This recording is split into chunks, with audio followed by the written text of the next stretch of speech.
Hello ವೀಕ್ಷಕರೇ, welcome back to update Kannada 360 channel. So ಇವತ್ತಿನ ವಿಡಿಯೋದಲ್ಲಿ ಗೃಹಲಕ್ಷ್ಮಿ ಯೋಜನೆ ಬಗ್ಗೆ ಒಂದು ಮಾಹಿತಿನ ತಿಳಿಸ್ಬೇಕಿತ್ತು. ಸೊ ವಿಡಿಯೋನ ಸ್ಟಾರ್ಟ್ ಮಾಡೋಕ್ಕಿಂತ ಮುಂಚೆ ನೀವೇನಾದರೂ ನಮ್ಮ ಚಾನಲ್ಗೆ ಸಬ್ಸ್ಕ್ರೈಬ್ ಮಾಡ್ಕೊಂಡಿಲ್ಲ ಅಂದರೆ ದಯವಿಟ್ಟು ಸಬ್ಸ್ಕ್ರೈಬ್ನ ಮಾಡ್ಕೊಳ್ಳಿ, ವಿಡಿಯೋನ ಆದಷ್ಟು ಶೇರ್ ಮಾಡಿ ಮತ್ತು ಬೆಲ್ ಐಕನನ್ನು ಪ್ರೆಸ್ ಮಾಡೋದನ್ನ ಮರಿಬೇಡಿ. ವಿಡಿಯೋಗೆ ಲೈಕ್ ಕೊಡ್ತಾ ವಿಡಿಯೋನ ನೋಡೋಕ್ಕೆ ಸ್ಟಾರ್ಟ್ ಮಾಡಿ. ಸೊ ಗೃಹಲಕ್ಷ್ಮಿ ಯೋಜನೆ 5ನೇ ಕಂತಿನ ಹಣ ಬಿಡುಗಡೆ ಆಗಿತ್ತು. ಫಲಾನುಭವಿಗಳು ಈಗ 6ನೇ ಕಂತಿನ ಹಣಕ್ಕೋಸ್ಕರ ಕಾಯ್ತಿದ್ದಾರೆ. ಸೊ ಇನ್ನು ಕೆಲವು ದಿನಗಳಲ್ಲಿ ಫೆಬ್ರವರಿ ಮೊದಲನೇ ವಾರದಲ್ಲಿ ಕೂಡ 6ನೇ ಕಂತಿನ ಹಣನ ಬಿಡುಗಡೆ ಮಾಡೋಕ್ಕೆ ಸರ್ಕಾರ ತೀರ್ಮಾನ ಮಾಡಿದೆ. ಸೊ ಸರ್ಕಾರದಿಂದ ಬ್ಯಾಂಕ್ ಖಾತೆಗೆ ಜಮಾ ಆಗಿರೋ ಹಣ ಎಲ್ಲಿ ಕಡಿತಗೊಳ್ತಿದೆ?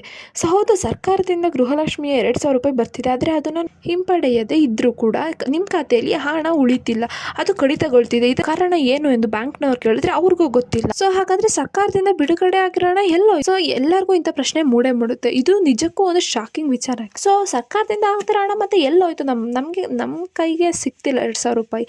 ಸೊ ಅಂಥವ್ರಿಗೆಲ್ಲ ಈ ಥರ ಪ್ರಶ್ನೆ ಮೂಡೋದು ಸಹಜ. ಹಾಗಾದರೆ ಸರ್ಕಾರದಿಂದ ವರ್ಗಾವಣೆ ಆಗಿರೋ ಹಣ ಎಲ್ಲೋಯ್ತು ಎಂದು ತಿಳ್ಕೊಳ್ಳೋದಾದರೆ ಸಾಕಷ್ಟು ಜನ ನಿಮ್ಮ ಬಳಿ ಬಂದ್ಬಿಟ್ಟು ಗೃಹಲಕ್ಷ್ಮಿ ಹಣ ನಿಮ್ಮ ಖಾತೆಗೆ ಜಮಾ ಆಗಿದೆಯೋ ಇಲ್ವೋ ಅಂದ್ಬಿಟ್ಟು ಚೆಕ್ ಮಾಡ್ಕೊಡ್ತೀವಿ ಅಂದ್ಬಿಟ್ಟು ಏನು ಮಾಡ್ತಾರೆ, ನಿಮ್ಮ ಆಧಾರ್ ಕಾರ್ಡ್ ಡೀಟೇಲ್ಸ್ನ ತೊಗೊತಾರೆ ಮತ್ತು ನಿಮ್ಮ ತಂಬ ಇಂಪ್ರೆಷನ್ನ ತೊಗೊತಿದ್ದಾರೆ. ಸೊ ತಂಬ ಇಂಪ್ರೆಷನ್ನ ಒತ್ತಿಸ್ಕೊಬಿಟ್ಟು ನಿಮ್ಮ ಬ್ಯಾಂಕ್ ಖಾತೆಯಲ್ಲಿರುವ ಹಣನ ಲಪಟಾಯಿಸ್ಕೊತಿದ್ದಾರೆ. ಸಾಮಾನ್ಯವಾಗಿ ಹಳ್ಳಿ ಕಡೆ ಎಲ್ಲ ಈ ರೀತಿ ಆಗೋದು ಸಹಜ ಆಗಿಬಿಟ್ಟು ಸೊ ಈಗಾಗಲೇ ಹುಬ್ಬಳ್ಳಿ ಗ್ರಾಮವೊಂದರಲ್ಲಿ ಮಹಿಳೆ ತನ್ನಲ್ಲಿರುವ 64 ಲಕ್ಷ ರೂಪಾಯಿಗಳನ್ನ ಇದೇ ರೀತಿ ಕಳ್ಕೊಂಡಿದ್ದಾರೆ. ಬ್ಯಾಂಕ್ನವ್ರ ಖಾತೆಯನ್ನು ಚೆಕ್ ಮಾಡಿ ಹಣ ಮೇ ಬಿ ಕಡಿತಗೊಂಡಿದೆ ಅಂದ್ಬಿಟ್ಟು ಅವ್ರು ತಿಳ್ಕೊಂಡಿದ್ದಾರೆ. ಆದರೆ ಸೊ ಅದಕ್ಕೆ ನೀವು ಗೊತ್ತಿಲ್ಲದೆ ಇರೋ ವ್ಯಕ್ತಿ ಬಳಿ ಬಂದ್ಬಿಟ್ಟು ಯಾವುದೇ ಕಾರಣಕ್ಕೂ ನಿಮ್ಮ ಆಧಾರ್ ಕಾರ್ಡ್ ಡೀಟೇಲ್ಸ್ ಮತ್ತು ಬೆರಳಚ್ಚು ಅಂದರೆ ತಮ್ಮ ಇಂಪ್ರೆಷನ್ನ ನೀಡೋಕ್ಕೆ ಹೋಗಬೇಡಿ. ಈ ರೀತಿ ಮಾಡಿದರೆ ನಿಮ್ಮ ಖಾತೆಯಲ್ಲಿರುವ ಹಣ, ಗೃಹಲಕ್ಷ್ಮಿ ಹಣ ಮತ್ತು ಯಾವುದೇ ನಿಮ್ದು ಎಕ್ಸ್ಟ್ರಾ ಹಣ ಕೂಡ ಇದ್ರೂ ದೋಚ್ಕೊಬಿಡ್ತಾರೆ. ಸೊ ಹಣ ಬಂದಿದೆಯೋ ಇಲ್ವೋ ಅಂದ್ಬಿಟ್ಟು ಪರಿಶೀಲನೆ ಮಾಡ್ಕೊಡ್ತೀವಿ ಅಂದ್ಬಿಟ್ಟು ನಿಮ್ಮ ಖಾತೆಯಿಂದ ಹಣನ ಅವರು ಕಡಿತ ಮಾಡ್ಕೊತಿದ್ದಾರೆ. ಹಾಗಾಗಿ ನಿಮ್ಮ ಖಾತೆಯ ಹಣ ಜಮಾ ಆಗಿದೆಯೋ ಇಲ್ವೋ ಅಂತ ತಿಳ್ಕೊಬೇಕು ಅಂದರೆ ಸರ್ಕಾರದವರನ್ನೇ ಎಷ್ಟೊಂದು ವೆಬ್ಸೈಟ್ನ ಬಿಟ್ಟಿದ್ದಾರೆ. 5 ನಿಮಿಷ ಕೆಲಸ, ಅದು ಮೊಬೈಲಲ್ಲೇ ಮನೆಯಲ್ಲೇ ಕುತ್ಕೊಂಡು ಮೊಬೈಲಲ್ಲೇ ನೀವು ಚೆಕ್ ಮಾಡ್ಕೋಬೋದು. ಸೊ ದಯವಿಟ್ಟು ಯಾರಾದರೂ ಅಪರಿಚಿತ ವ್ಯಕ್ತಿಗಳು ಬಂದುಬಿಟ್ಟು ನೀವು ನಿಮ್ಮ ಗೃಹಲಕ್ಷ್ಮಿ ಯೋಜನೆ ಹಣ ಬಂದಿದೆ ಚೆಕ್ ಮಾಡ್ಕೊಡ್ತೀವಿ ಅಂದ್ಬಿಟ್ಟು ನಿಮ್ಮ ಆಧಾರ್ ಕಾರ್ಡ್ ಡೀಟೇಲ್ಸು ಮತ್ತು ಏನಾದ್ರು ತಮ್ಮ ಇಂಪ್ರೆಷನ್ ಕೇಳಿದ್ರೆ ದಯವಿಟ್ಟು ಯಾರನ್ನು ಕೊಡೋಕ್ಕಾಗಬೇಡಿ. ಸೊ ಈ ಮಾಹಿತಿ ಎಲ್ಲರಿಗೂ ತಿಳಿಸ್ಬೇಕು ಅಂದರೆ ನೀವು ವಿಡಿಯೋನ ಆದಷ್ಟು ಶೇರ್ ಮಾಡಿ. ಇನ್ನೊಂದೇನೆಂದರೆ ಸ್ವಲ್ಪ ಜನ ನೀವು ಯಾವ ಬ್ಯಾಂಕ್ ಖಾತೆಗೆ ಹಣ ಬರ್ತಿದೆಯಲ್ಲ ಅದೇ ಬ್ಯಾಂಕಲ್ಲಿ ನೀವು ಲೋನ್ನ ತಗೊಬಿಟ್ಟಿರ್ತೀರ. ಸೊ ಇವಾಗ ನಾನು ನೆಕ್ಸ್ಟ್ ಡೇನೇ ಹಣ ತಗೋಬೇಕಂತ ಏನಿಲ್ಲ ನೀವು, ಯಾಕಂದರೆ ಸರ್ಕಾರ ಒಂದು ಆದೇಶನ ನೀಡಿದೆ.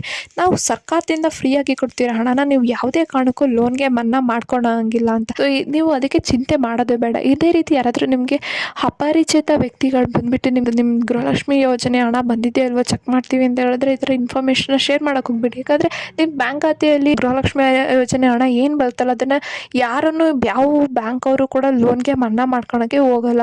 ಸೊ ದಯವಿಟ್ಟು ಯಾರೂ ಇನ್ಫಾರ್ಮೇಷನ್ನ ಶೇರ್ ಮಾಡಬೇಡಿ ಅಂತ ಕೇಳ್ಕೊತೀನಿ ನಿಮ್ಮ ಹತ್ರ. ಸೊ ಎಲ್ಲರೂ ಎಚ್ಚರಿಕೆಯಿಂದ ಇರಿ. ಮತ್ತು ಸೊ ನನ್ನ ನೆಕ್ಸ್ಟ್ ವೀಡಿಯೋದಲ್ಲಿ ನಾನು ಹೇಗೆ ನಿಮಗೆ ಗೃಹಲಕ್ಷ್ಮಿ ಯೋಜನೆ ಹಣ ಬಂದಿದೆಯೋ ಇಲ್ವೋ ಅಂತ ಬರೀ ನಿಮ್ಮ ಒಂದು ರೇಷನ್ ಕಾರ್ಡ್ ನಂಬರಿಂದ ಯಾವ OTPನೂ ಬೇಡ, ಯಾವ ಫೋನ್ ನಂಬರು ಬೇಡ, ಹೇಗೆ ತಿಳ್ಕೊಬೇಕಂತ ನಾನು ನೆಕ್ಸ್ಟ್ ವೀಡಿಯೋದಲ್ಲಿ ತಿಳಿಸ್ಕೊಡ್ತೀನಿ. ನೆಕ್ಸ್ಟ್ ವೀಡಿಯೋನ ಮಿಸ್ ಮಾಡದೆ ನೋಡಿ. ಸೊ ನಿಮಗೆ ನೆಕ್ಸ್ಟ್ ವೀಡಿಯೋ ನೋಟಿಫಿಕೇಶನ್ ಬರಬೇಕಂದ್ರೆ ನೀವು ಬೆಲ್ ಐಕನನ್ನು ಪ್ರೆಸ್ ಮಾಡಬೇಕು.